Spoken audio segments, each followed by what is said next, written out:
Live, I think so. And if you can hear me, then let me know. We are the Secret Property Club. We are on another live today, this time all about the Secret Property Club and serviced accommodation. We have Heidi Mobs and Marza Kubiak with us, both experts in serviced accommodation. And to be honest with you, I'm probably the newbie here when it comes to serviced accommodation because I only have one property that I manage myself. So I'm very, very interested in learning all these tips that we have here today. Before you start, let me just say that if you're watching us for the first time, you can find us on Spotify and also at secretpropertyclub.com. Um, Marja, welcome to the Secret Property Club. It's the first time that we have you on, so I'm very curious to learn a little bit more about you.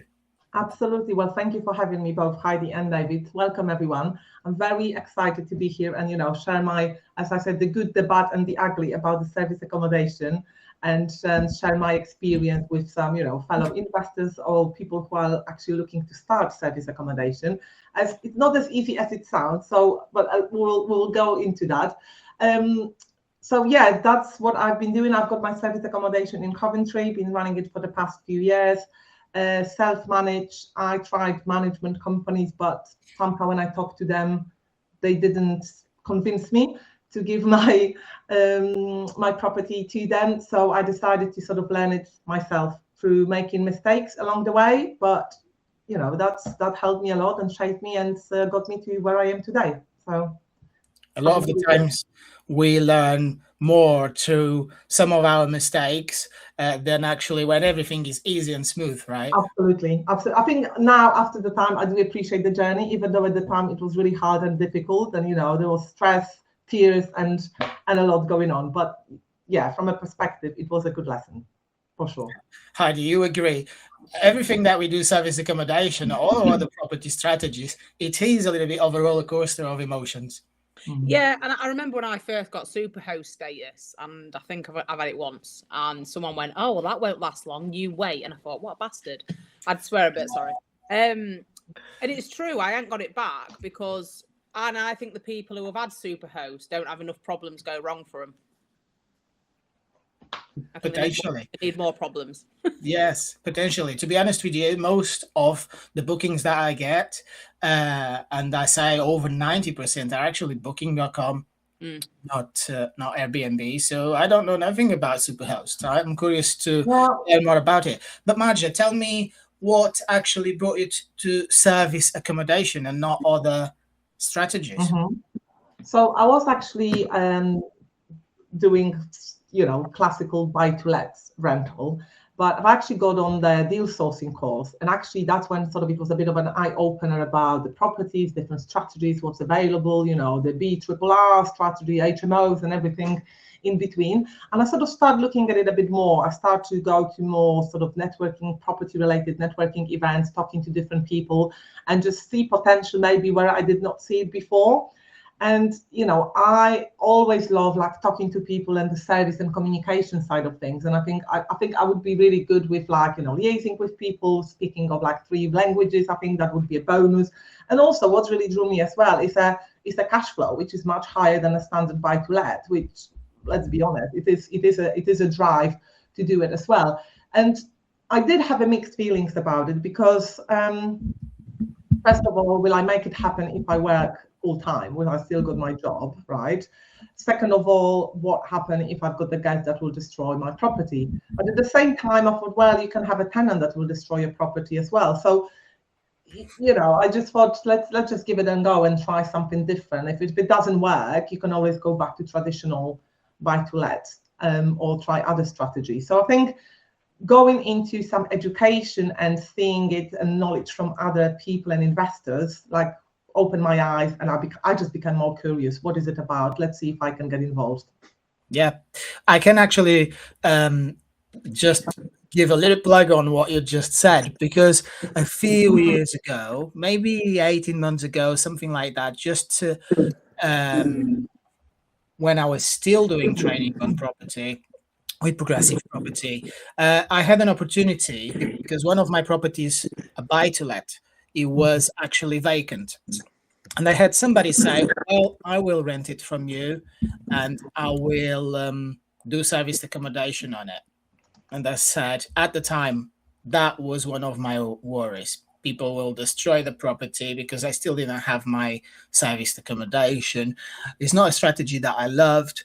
And guess what happened? I got tenants on a AST, normal buy to let property, very well, rental, really good. It was above market rent prices.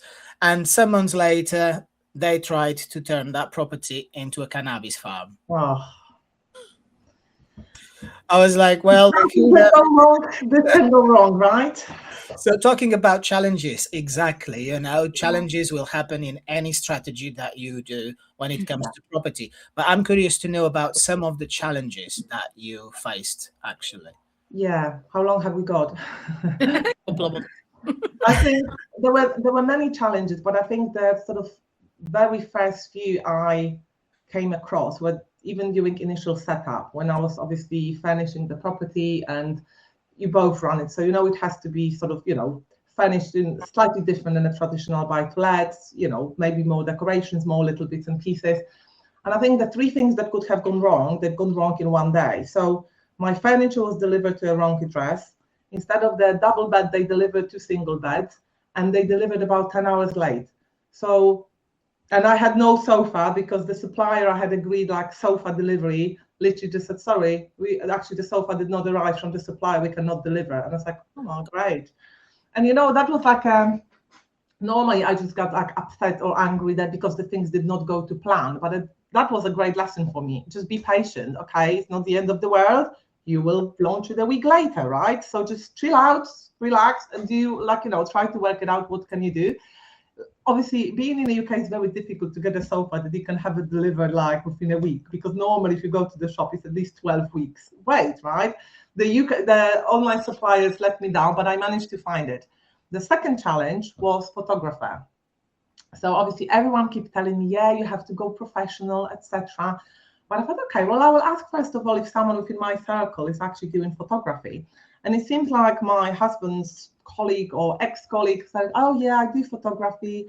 That's fine, I can go and do it. I said, oh, that's fine, I will pay you. I was very proactive. He said, yeah, sure, great. Well, it didn't turn out to be a good choice. And I quickly realized that pay cheap means pay twice, because the best intentions in the world and the time he spent, the photos just did not make a justice of the place I prepared. And I think it was actually a put off from the first couple of bookings, which was the next challenge, which was like the lack of bookings, which again, you read these articles or you are on this Facebook groups and saying, oh, I literally got a booking 2 hours after I launched. And I was like, oh, great, I'm doing something wrong then, because, a few days passed and it was radio silence. And that's when I obviously started to get nervous and look into things. And, a lot of people that were already in the industry saying, yeah, the photos are not good, you do have to change them. And I did. And it was the best decision I could have made at the time. Obviously, it cost me twice, paying a friend and a photographer, but the difference was huge. And that obviously then turned into the actual bookings. And the challenge I quickly realized then, it's just adding a property on Airbnb or booking.com is just not enough. And I think nowadays it's probably even more difficult with the number of increasing people that are doing this strategy. Just having regular property will not do it justice. It does have to have, the photos are absolutely crucial, and the first few are absolute must, but also it's a bit more to it, which I think we'll discuss a bit later in our conversation. And I probably will leave it at that. But yeah, these were the sort of main challenges that I faced very early on, which were literally like, am I doing the right thing? I said to myself, Marza, it's still time. You can still take a step back. You can quit. Yeah, you don't have to do it. But I thought, that's it. I said let's continue and let's just see what comes out of it. 100%. Yes. Heidi, how many times have you wanted to quit? The other hour. I'm all right at the minute, actually, but I set up for other people, and I've got some incredible customers, but then I've also had customers I've walked away from because they've been a massive headache. And one of the arguments I repeatedly have with challenging people is, shall I get professional pictures? I went, why would you buy a house, spend all that money on everything and not spend £350 on professional pictures. 100%. So, and I've had like, not arguments because I'm not that argumentative, but I'll get my friend to do it. I'll take them, and I'm like, no, piss off. I've got iPhone 18. There will be great quality. No. To be fair, I take the first round of dummy pictures if I can't line up. Yeah. Like my mate does all my photography, but he is a professional. If I can't line him up when I need him, I'll take the dummy pictures, list the property, get some inquiries going, and then I put him in, and it makes a world of difference. People go, should I do it? I'm like, yes. Yes. You're doing it. You're doing it, and then I'm going to charge you. And that's, I totally agree with you, Heidi. And I think what's important to say, it is investment, okay? It's obvious that at the time you set up, it's a lot of, expenditure just piling up and piling up. But I think this is one of the investment that you definitely have to make. And if the photos are great, you make this investment. If you think about it, your property will book for 2 nights or 3 nights or less, and you will get this money back. So Exactly. I totally agree with both of you on that. And one thing that you said, you mentioned iPhone 18, and that's the difference of having professional pictures or pictures taken by you on your phone. A professional, it's not about how many pixels are in that picture. It's about the lighting, it's about the angle, it's about the detail, it's about the perspective that you use. Photographers have different ideas of what the average Joe will have when it comes to take photography, especially of a property. You can be great when you go on holidays and take pictures of your kids, but taking pictures of properties, it's not the same thing, isn't it? And having a good listing can definitely help you have people also paying more for it potentially because I want to be on that property. Is an extra £15 a night, but it's going to be worth it. And with that said, it's actually a good transition to talk a little bit about Airbnb. And I told you at the beginning, I know nothing about being a superhost because most of my business comes from booking.com or direct repeated customers.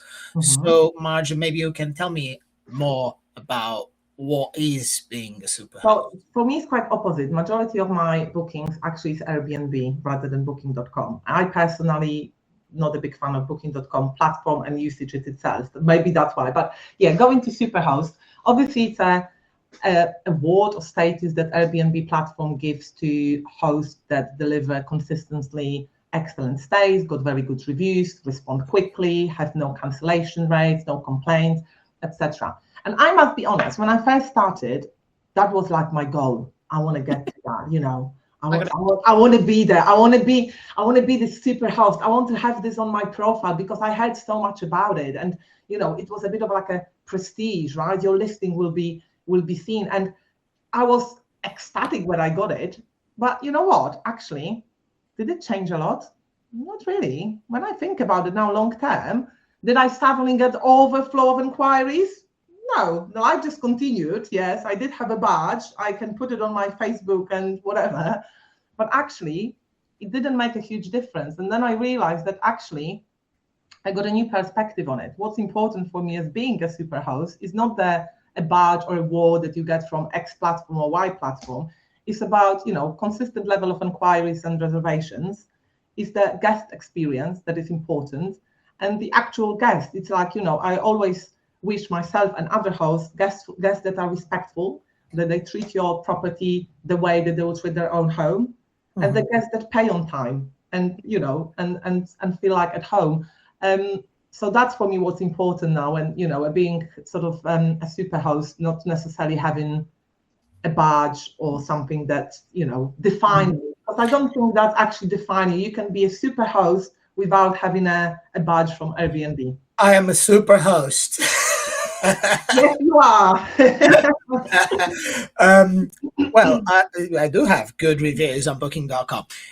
But so for you, it's almost like a validation for you. Yes, we are consistently having good customer service. Everyone's happy. The guests are happy. For the guests, if you have that badge on Airbnb, it might just give them also the reassurance that, okay, I can everything is going to go smooth during my stay. I think it's very good for the guest. Obviously, when you start, you literally have like no reviews, no, and obviously you do want to get those reviews quite quickly, because obviously that's what will drive. Let's be honest, nowadays, whenever we go, we always look at reviews. At least I do. If you go to a restaurant, you check it. If you go somewhere, you check it, right?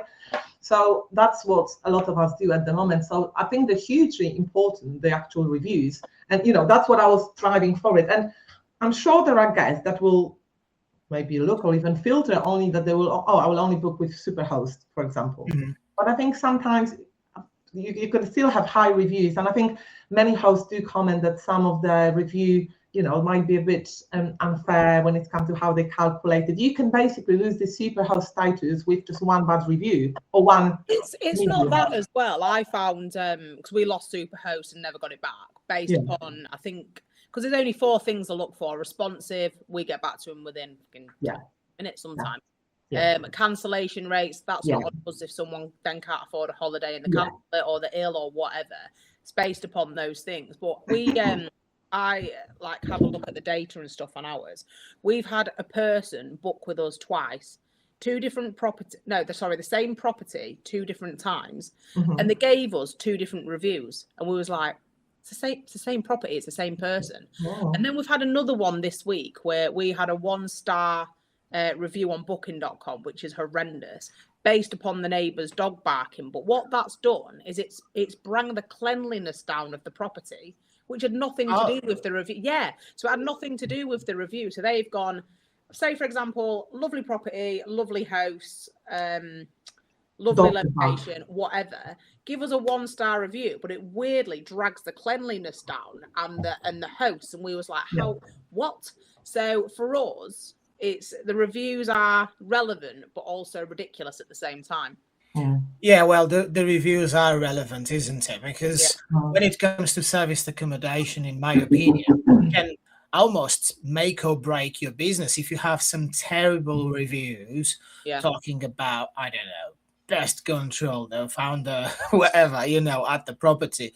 If I see something like that when I book booking.com, I'm not going to go to that property, right? So it can really, really, really affect. I'm a little bit. But at the same time, if I would see that, a complaint because the dog has barked and then Heidi's response to it, that obviously I think, okay, well, that's a bit of an unreasonable review. The place is still lovely, so I will still go. Because that's not something you can influence, or it's not your property effectively. You can influence what's happening outside. You know what I mean? So I'm a little bit tight as well. Although I'm a host myself, I've stayed in some very questionable places because it's cheap. So I'm like, I think I'm more of a traditional guest on Airbnb, because me, my husband, and my 2 kids stayed in a room in Blackpool. Now, if you've been to Blackpool, I've been, but I've not stayed there. I wouldn't recommend. Anyways, my kids used to dance in Blackpool all the time, so we was there all the time. And I got a room, I think, for £50 for all 4 of us for one night, and it was the worst room I've ever stayed in. And I've volunteered in slums in Uganda, genuinely, which was better, because this room was full of damp, the bed was disgusting, and I didn't shower there. But for me, I was like, I need the cheapest stay, because I'm not paying £300 for one night. I'm just not doing it. So for me, I look at the reviews pragmatically as well, because I'm like, if it was £300, I'd want it perfect, but I paid £50, so again, I'm more realistic with the costs I'm going for. So I'm one of them guests. Yeah, I think it really varies on who is the guest. There's so many different types of guests. And I have a question before we move on to the next, which is, Marja, you said most business comes from Airbnb rather than booking.com. What is your regular guest? Who is your type of guest? Are they contractors? Are they holiday makers, families? What are they? So that has changed and evolved. So Coventry, being in West Midlands, obviously it's not very touristic places that will be seasonal, like seaside, etc. But it has got 2 universities. So many of my guests were people who were visiting either their families at university, but I also had some amazing actors that came to perform a show in a theatre, which was amazing. Actually, got an invite for them on the show as well, which was great. So it was a mixture of family and friends, and then eventually to some local contractors and businesses coming to do projects in the area. So it was a bit of a, okay. yeah. Okay. I think once I started and, there were more and more reviews, obviously that's where sort of the visibility has increased and more people are coming. There were also guests that were coming to visit family and friends in the area, and they just needed to stay for a couple of nights. So, okay. I would say. The reason I asked is because I had this idea that contractors, that Airbnb would have a lot more holiday makers and families than contractors. Yeah. And Booking.com would have probably a bit of everything.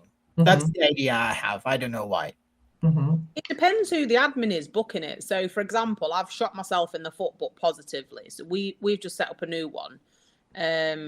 Not even the colour scheme I wanted. My decorator got the colour wrong. Anyway, but we had one person. So to get an average of a review, you need 3 to get an average. Yeah. So we got a booking. Nice one. The second booking was a direct booking. So we converted them from a direct booking for 5 months, and we've not got the professional pictures done yet.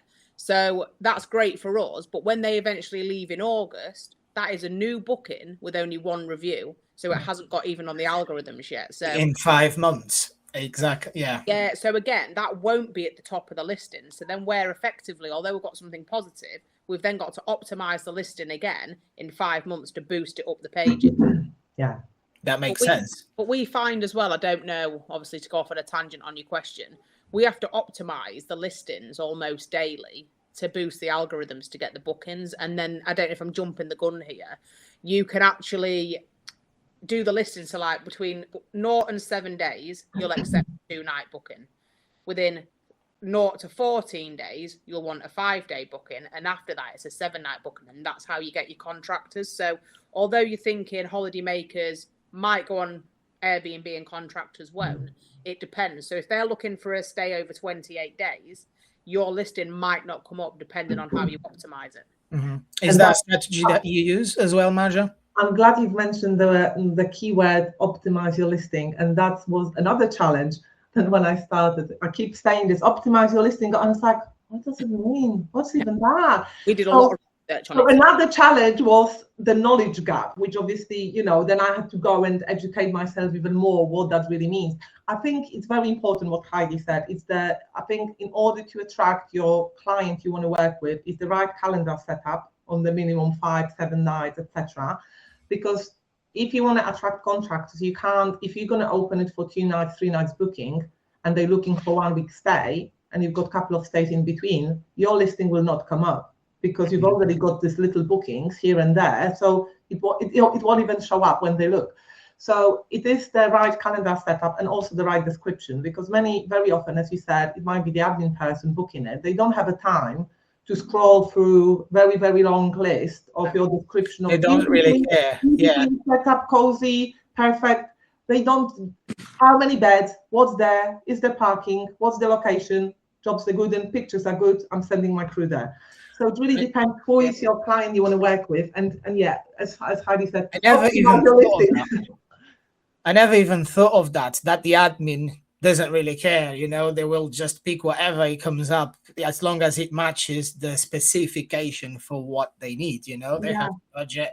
Yes, that makes total sense. I work with a company that has thousands of engineers every day on the roads, and sometimes I ask the question in terms of their booking, but because that's not a company for us, because they only need 1 night here, 1 night there. It's just because the engineer is staying there. But they are quick jobs. But I am always curious of how they operate. Well, there are many as well that will leave it to the actual, person to book it. There are many companies that they're responsible for booking it themselves. Yeah, and it depends on how cheap. Like we've had contractors come through on spare room, rather than So I live in a really odd place where it's North Lincolnshire, but it also covers like Yorkshire. So I'm in that area, and we're right on the coast. So we've obviously got the oil rigs, the wind turbines, the oil refineries, loads of bloody industrial work going on, factories, fish. Which is good. Yeah, and then they'll go, right, you're on a job for 9 months. You've got a budget for your accommodation. Exactly. And we've had lads, genuinely, like, have you got any HMO rooms? Because that is cheaper, like £400 a month. Yeah. Rather than $2,500. So we've got both options. So they'll come through on spare room and I'll convert them into a tenant. Yeah. Or we'll go, right, we've got 10 lads, right, we'll put you in 2 or 3 houses. So, and we try and meet it. But then we've had, I had a company come to me once and I've like blacklisted them out of my mind. There was like, oh, the contractors there, and you want to pay £9 per person per night. I went, you taking I beg your pardon? I went, don't even ring me anymore. I said, you're taking the piss. And David, you tagged me in something the other day, and I was like, it's that fucking person. You should have said that. You should have put a comment on it. Can't publicly shout at people. I've tried, yeah. And they are struggling to find the accommodation because I've seen them in about 11 groups this week. And I'm like, it's because you don't pay a reasonable price. But that's just outrageous. Haven't had that before. I must say, I've heard about some pretty low rates, but never £9 per person. genuinely laughed on the phone at her because I said, I know you're taking commission, but I said, you must be taking more commission than you're willing to pay the person who has the house. Yeah, no, that's crazy. Like, that's crazy. Well, anyway, going back again to a little bit of Airbnb and being a Superhost, if I told you I need to learn about it. So I want some tips of if I'm starting out, and you said about optimizing the listing. So I suppose that will bring me more viewings, but there any other tips that will help me become a Superhost? Because now I want to be a Superhost too. So what I would say is communication with the guest is very important. And I think it starts really from the first message. What I would say is, what I've learned is, don't overflow your guests with unnecessary information at the start. If you send them the details about safe code, Wi-Fi code, parking, everything in your first message, I can guarantee you will have this question asked 3 more times at least further down the booking, especially if they book in advance. So I've sort of learned, space out the information you give them, communicate with them from obviously their first message. There's an option to set it up, some messages, etc. But do it in stages. Just give them information as they need it and when they need it. I would say, again, some people say don't do it. That's what I always do and did, and it worked for me. I always ask for 5-star reviews unless I knew something went terribly wrong. And I thought, I have nothing to lose. But I think psychologically, if you're going to ask for it, it puts their mind on it. I need to give them 5-star. I also made them aware of what that really means, because I think for many people when they travel, they mean, oh, 3 stars is still good, right? Which obviously Airbnb is very specific about the star review, and actually 3 is not good enough for them. So I always ask in my message, when I ask them for review, can I have 5 stars? I think if they don't like it, they say, suck it, I'm not going to leave it. What I would say also, respond to every review, even if it is a negative one, because always to show your perspective, going to what you Heidi said earlier about, dog barking. And I would say, if you respond to negative review, give yourself some time. Don't do it when you get it, because obviously you might be nervous. You might be saying, obviously, they are ridiculous. This is a crazy thing, what they've mentioned. But give yourself some time, put emotion aside, and then do some, I would say, polite and diplomatic review. So when someone else comes to view it, they will understand perhaps the guest was maybe not, at fault, or maybe didn't appreciate certain things. But also what I've noticed, maybe not sometimes from maybe bad reviews, or sometimes on Airbnb, guests got an option, they can send you a private message on top of the review. And actually a couple of times they did send me a private message and I really benefited from it. One of them was very nice. Oh, would be great if you can maybe have full-size mirror in a bedroom. And I said, oh, actually, I thought about it when I was setting it up. It is a great idea. And I thought, it's a very small detail for me to add, and it made a difference for the next guest. So, sometimes you can learn from those reviews as well. So I thought that's quite important. And also what I would say, check and inspect your properties yourself if you can regularly. It's great you've got a team in place, but I think we all got our standards. As you said, David, sometimes I think nowadays guests are also becoming more and more demanding, and unfortunately, there are some guests that will try to take advantage of us, and they will stay at our property and then say, oh, actually, I didn't like whatever spider in the corner, can I get a refund? I honestly, I read this story and I'm like, this is outrageous. But I think it's getting to a ridiculous point with some of them. So what I would say have is that seen. make sure there's literally, in this business, unfortunately, a little ball of dust might be a deal breaker. Okay, it can actually land a 1-star review for you. So that's why I always say inspect regularly. If you've got obviously team in place, great. But I would also say check up on them if the standard haven't slipped, because I think the cleanliness is probably the top of like the most important things. As well, what Cleanliness. I've found as well, this is awful, and this happens a lot. I'm in quite a few hosts. There's guests that will go out of their way to try and get a refund, regardless, even if they're having a great time. And we've sort of picked up on it, and we've got like a process where we have a look and we then flag it up to booking.com or Airbnb straight away and go, look, we know they're trying to get a refund. So they'll check in, they'll book for 4 days or a week or whatever. They'll pay a great price for that week. And then they'll start moaning about trivial little things, or like the heating's not working. Yes, it is. The internet's not strong. Yes, it is. And you have to evidence at every point that there's a teaspoon missing. There's a cushion out of place. And then they'll start just being really, really annoying, and they'll just start hammering the communication. And you've got to be polite at every point. But some people will still stay the whole time and then request a refund. And I'm like, well, it's not that bad then, is it? So you've got to catch these people out straight away and go, you can have a refund, but you're leaving now and you leave the property empty. No. And it's like, it's not that, let us come in and fix whatever you're... Then they don't let I like that. There's no problems then, is there? Yeah. I like that. Exactly. And I think what it's another important thing you mentioned in a positive of that, being a proactive host, which means, yes, as you said, you will go your way beyond and say, yes, I will send someone to look at your heating and fix it. But then at that point, they said, oh, no, there's no need. It's okay. Well, does it work then? Or it's not working. So.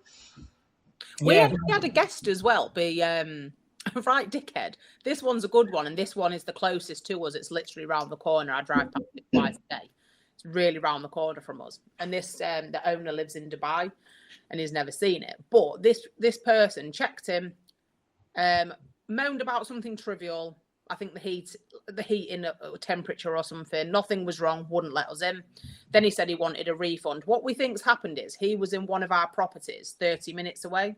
He had to check out because we had another guest coming in. He happened to book another one of ours in our town. And we think it was too far for him to travel to work. So he was trying to get a refund to go back to the other town. This is what we thought was happening. So we started moaning about loads and loads and loads of silly little bits. And we was like, well, come then. We're literally around the corner. No. We're literally around the corner. We'll come. Was like, look, you can have a refund because you've been really annoying, but you have to leave the property and leave it empty. And you have to cancel it so we can let it back out. And he wouldn't do it. So we went round. My husband had a gut feeling. He said, I'm going to go round and see what he's done. He'd left every single light on. He'd left the extractor fan on. He'd left the keys in the door, which anyone could have broken into and got in. He'd left like the bins open. He'd left all the telly on. He'd just basically gone out his way to be a right pain in the arse. And luckily, we'd captured it all on a video and picture evidence and flagged it to booking.com straight away. And then he tried to request a refund. Was like, there's your evidence of you being annoying. He was like, oh. Sometimes it's worth to pick up your battles as well, because as you said, it's sometimes better to, have your refund and go. Yeah. Rather than, hosting them for a few days and then he, do like bad things on purpose or destroy things on purpose, or then leave you with 1-star review because of his anger and other, problems. So sometimes it's not worth it. As you said, pick your battles, give him a refund, wish him good luck. And the next guest will, the next available and better guest will book, for sure. Yeah, I would rather have peace over money. But again, we've had a guest, and again, I'm going through a divorce. I've moved away. I need to book an Airbnb every weekend to have my kids. I was like, fair enough. So he was booking it. Something again then annoyed him. I don't know what it was. The neighbour left the bin out or something. Fucking don't know. And he punched the telly and ruined it, right? And I was like, there's no wonder you're getting divorced, is there? Heidi, I was just curious. I hope you didn't send that in the message. Heidi, so Marja mentioned about not replying to reviews in the moment or when you receive it. And my first thought was, Heidi, do you reply to your reviews or is somebody else replying to your reply? So I removed myself away from customer facing stuff. I got very grammatically correct. And then my husband did it, and then the virtual assistant does it, and now AI supports her to do it politely, because I'll just go and bust them To out. do it politely. I like that. I was just concerned for your business for a moment. That's all. Well, that's why I know my strengths, and that is not one of them. Yeah, exactly. No, that's So nicely delegated, Heidi. Yes. Yeah, I knew that's actually an important thing, I'm the right isn't it? person. The team that Yeah. we work with is actually an important thing. And do you just mention, you know your strengths? That's really important. Knowing that and then delegating what to who. I think that's super important. Okay, so talking about all these challenges and what we went through with guests, I only had a couple of bad guests. One that he was only bad after he left when I found out what was at the property, but nothing too bad. And then I had one lady that when she checked in, she spent probably, I don't know, 2 hours sending me a full inventory of the property. You have no idea how detailed it was, like literally everything. And that at the start, I received all those messages as a big complaint. So I was cautious about how I navigated that. You know, I even offered, like you did, to go and sort out some of the issues that she mentioned. Most of it weren't even issues for anybody else. And then I realized that actually she was only worried about me trying to get a deposit off of her, you know, and claiming that she damaged these or that. So she was actually good in the end. There was some improvements that I could make on the back of all those messages. But anyway, we were talking about these challenges. So was there any mistake, Marja, that you have made that actually you got, in the end, learned some valuable lesson from it? There was few that I mentioned at the beginning. I think the biggest one was the photographer, which the photographer for sure. That definitely was the one that I sort of learned very, at the beginning of my journey.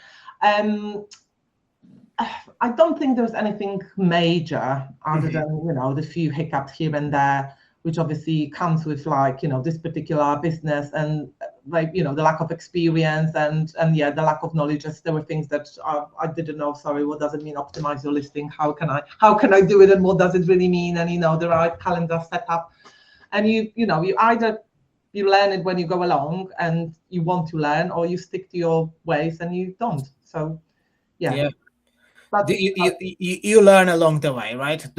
Sometimes there's mistakes that probably all of us did.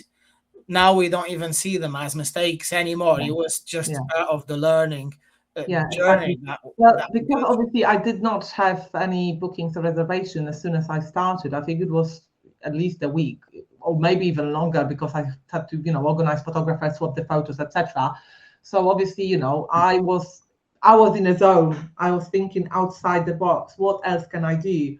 Who else? Where can I promote my listing? I just didn't want to rely only on Airbnb being nice to me and getting me guests with no reviews and being a new host. Also, there are many guests that are a bit skeptical if there's a new host, and I come across it daily on different forums, and just oh, this new host.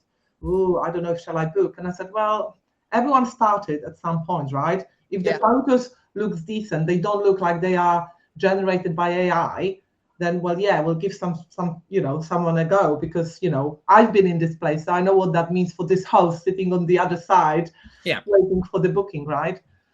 A lot of hosts as well. Sorry to jump in there. A lot of hosts as well. So the way I started, and I didn't want to go into serviced accommodation. Still don't particularly like it, to be honest. But I had one buy to let in our personal names, and Section 24 tax was going to get us. So I had the opposite of a bad guest. I had a very bad tenant. I hope she's watching.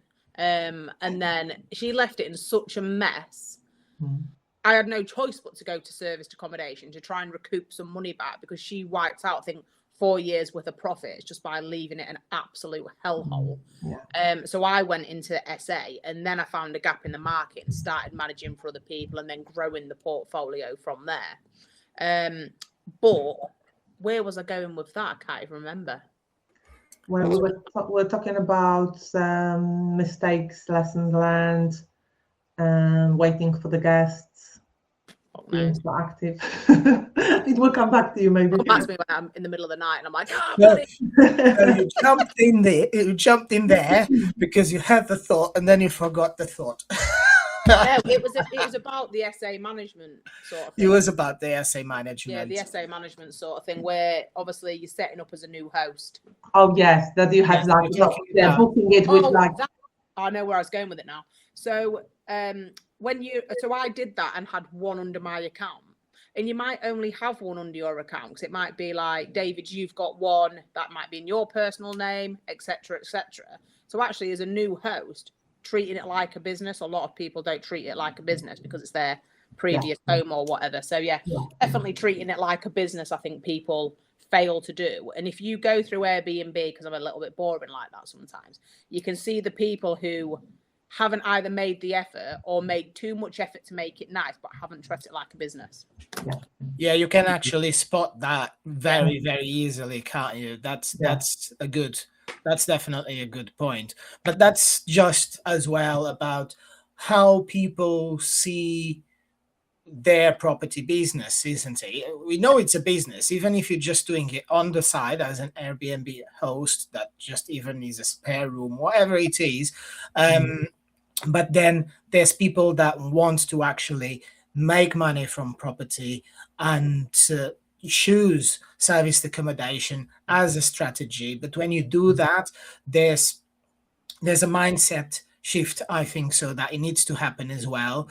And so that's what I wanted to go and ask Marza about. What has changed for you, from when you started to what you do now and how do you operate? Can you tell me more about it when it comes to the mindset shift? Well, I'm glad you asked about it, because there was a big mindset shift from, it can put you down if you don't get any bookings, because effectively you think, okay, well, every single night I do not sell is the cost to me, right? I'm effectively paying for it. I'm not getting anything, but I still have to pay all the, expenses and all the other costs. So for me, the most valuable mind shift was, which I kept repeating myself over and over in those first few months, is don't compare yourself to others. Because I think nowadays we do it quite often.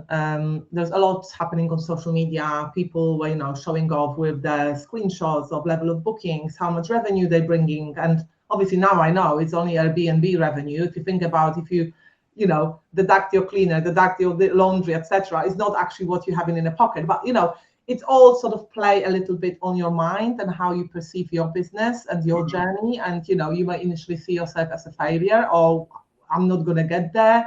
Why shall I be doing this? Or, you look local, oh, this place is fully booked, and actually the photos are worse than mine. So how they are. A lot of people lie. And that's also it. And how do they do? They've got a full calendar. And I've learned, I'm on my own journey, okay? Everyone started at some point. It's my journey. I have to make it work. And instead of going from what if I fail, I went, okay, what if it works? I just want to say it has to work for me. And that's what I sort of, try to go with. And that's why I try to do some more of a direct outreach for potential people who might be interested, or for potential guests that might, come over, not only rely on Airbnb, which initially was not bringing me many guests. No, but if you think as well, like I've had somebody say to us recently who we used to manage their portfolio. They're not our best friends anymore, let's put it that way. And he was like, oh, we're doing so much better without you. I was like, are you though? So I looked on Airbnb, found it, and proved them wrong.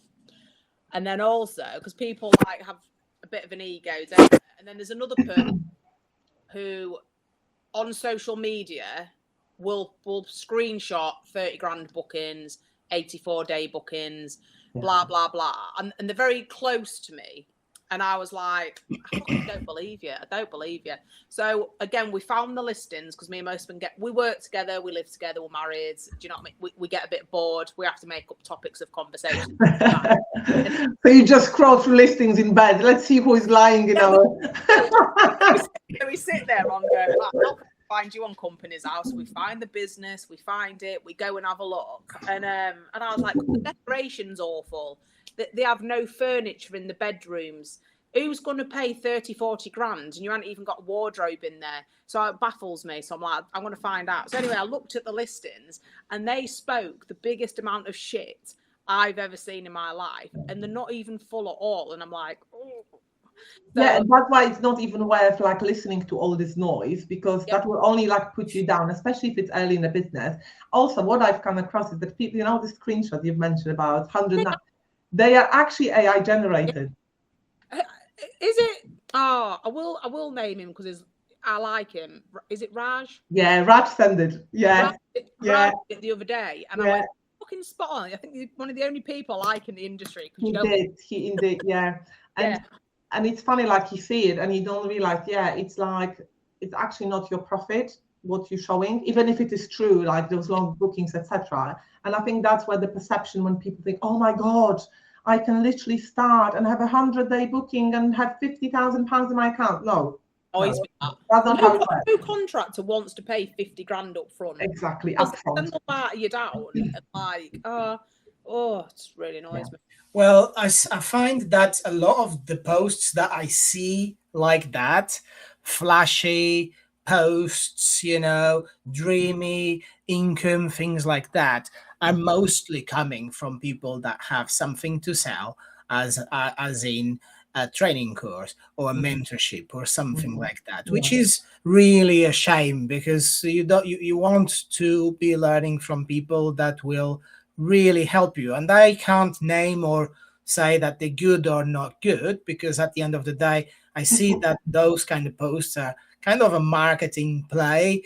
But that leads to disappointment, right? If I'm just about to start my serviced accommodation business, I'm going to be putting probably some money in the business, right? Unless I'm going with a partner. But if not, I'm going to have to spend some of my money. In many, many situations, people invest money that they don't have.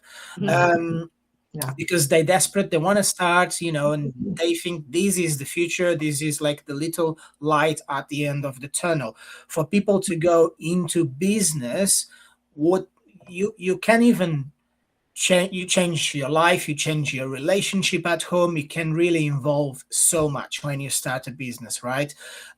For people to go with the idea that they're gonna make tens of thousands of pounds when they start, that can be really disappointed and can deal to huge problems down the line. So I never really engage with any of those posts. I commend the people that teach about the business. Even those that are putting those posts potentially have very valuable lessons to share. I just don't like the fact that they will give unrealistic expectations to people. But people need to be wary about that as well. But it's not hard to catch them out. And I think if you know how to catch someone out, and again, and I did this a couple of years ago, and it was the well-known mentors. And again, when I had a look at their listings, again, because it was in one of my areas, all of the reviews was done by their friends. Yes. And I was like, and I'll never call anyone out in a negative way, because I'm not like that. But I know in the back of my mind, you're a scumbag. Yeah. Well, at the end of the day, I think service accommodation for cash flow can be a great revenue stream. There probably is not for everyone service accommodation. Each person will identify better, I think, with a different strategy. Personally, I still don't like very much service accommodation, because it changes very quickly, right? I'm right here having a great conversation with you guys, and then the problem can come on the phone just like that. It's a hospitality business, and people, it's not sold like that. And people don't realise till they're in it. It's a hospitality business. And somebody rang me once because the towel wasn't big enough. Yeah. I was like, are you naked on the phone to me? What are you doing? Like, I was like, I can't help you. I'm not going to go buy you a towel. Like, and that's when you were banned from the customer facing role. It wasn't a choice, really. I got the world's biggest towel as well. So that's what's really more annoying. Well, it wasn't big enough. Wasn't big enough. Heidi. Am I forgetting anything that is now like relevant? Tell me if I already started, but if I wanted to start now, what are a couple of tips just before we finish that you would give me, Marza? So obviously we did mention a couple of probably scary things for people who are looking to start. Okay, it can be hugely rewarding, and I think Heidi, you will also agree, because there are also amazing people and amazing returning guests that absolutely will commend your place and your customer service. And I think there's nothing better than getting that recognition, especially for me when I was getting those positive reviews from guests and some personal messages. It was absolutely lovely. And I think if you do like, again, unless you delegate as Heidi, talking to people and, communicate with them, is definitely going to be business for you. I would say, put a little something for your guests, make them feel special, and try to create an experience. What I would say, based on my experience, start even if you think you're not 100% ready. I wasn't 100% ready. As you heard, my deliveries went all wrong. Not everything was the way it should be when I started. And along the way, I was, changing things within the property, changing the system, how I was operating, putting some automated messages. Or I learned, as I said, don't put everything in one message, just, let the guests digest the whole stay and experience. What I would say, celebrate every small win. I was celebrating my first guest, my first 5-star review, first contractor, first long-term booking. These are the very small steps, but will make it all worthwhile doing it. And as I said, make a note of your lessons learned and review them a couple of months' time. You'll be surprised how much you've learned. I'm glad I did that early on in the process, because probably now I wouldn't have remembered how I felt at the time. So now it was really good. I could go back and see, oh, that is what happened. And yeah, don't measure your success by comparing yourself to others. Your story is different, your property is different, and you can make it work. That's what I would say. To finish on a positive note. To finish on a positive note. I think it's actually a great way to finish, Don't compare yourself to other people. I think that is a great mindset tip that you're giving us here today. And I would say also, don't think negatively that your first guest is going to be one that will smash your TV and leave your door open, etc. I was very nervous when I had my first guest and I walked into the property afterwards, what I will find. But from that, every time I got the reservation the first few months or weeks, I was saying, it's going to be okay. They're going to, I always sort of try to visualize there are good guests. And I've never actually had touch with any like major issues of my experience. So it's mindset as well. You need to make it, Yes, exactly. That's a fear that a lot of property investors have at the start, not just on serviced accommodation. Yeah. And if you think about it, that will happen in any business that you have. You will have problems that will just happen in any business, in any industry. You're going to have to deal with people that you don't want to deal with. You're going to have bad clients in any business. But there are ways so that you do not attract those guests. And Heidi will agree, by the right listing optimization, the right pricing, and there are a few other tips that you can do along the way that you will not attract certain groups maybe that want to book, or certain people that will go somewhere else based on the budget or what's, Marza, do you manage other people's or just your own? Just my own at the moment. I actually had 2 that I manage. I got 1 now. Yeah. It's like on and off. Yeah. That's speaking of bad people, there's bad customers as owners as well. Yeah. Like if something goes wrong, customers, shall we call them? because if something goes wrong with a guest, so when you obviously manage for other people as well, if something goes wrong with a guest, we've built it into the contract that we can resolve it really quickly. So say, for example, there's a leak. We've got a house where there's a leak and we've resolved it. It looks like to be the internal pipe work now. The owner went absolutely AWOL, couldn't find them. And we had to not pay them to draw them out of the woodwork because they weren't responding to emails, texts, phone calls, nothing. So that could obviously impact on your host status. if a owner doesn't respond to you as well. So it's like, you've got to build your contracts really, really well, and your expectations and your processes and your bloody resilience. That's probably a great tip as well. I like that, and just we were talking about finishing on a positive note, and then I started saying again that there's terrible things happening. But you like me all the time, I do. You will get great guests that will leave 5-star reviews, and your business is going to be thriving.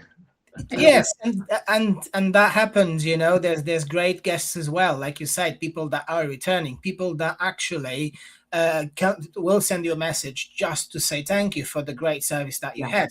One of the worst guests that I had left me a great review because of the good service. Well, because of the good service that we provided. Actually, I thought that was the guest that was like, literally every 5 minutes I had a message. What about this? What about that? What about? And I was like, oh.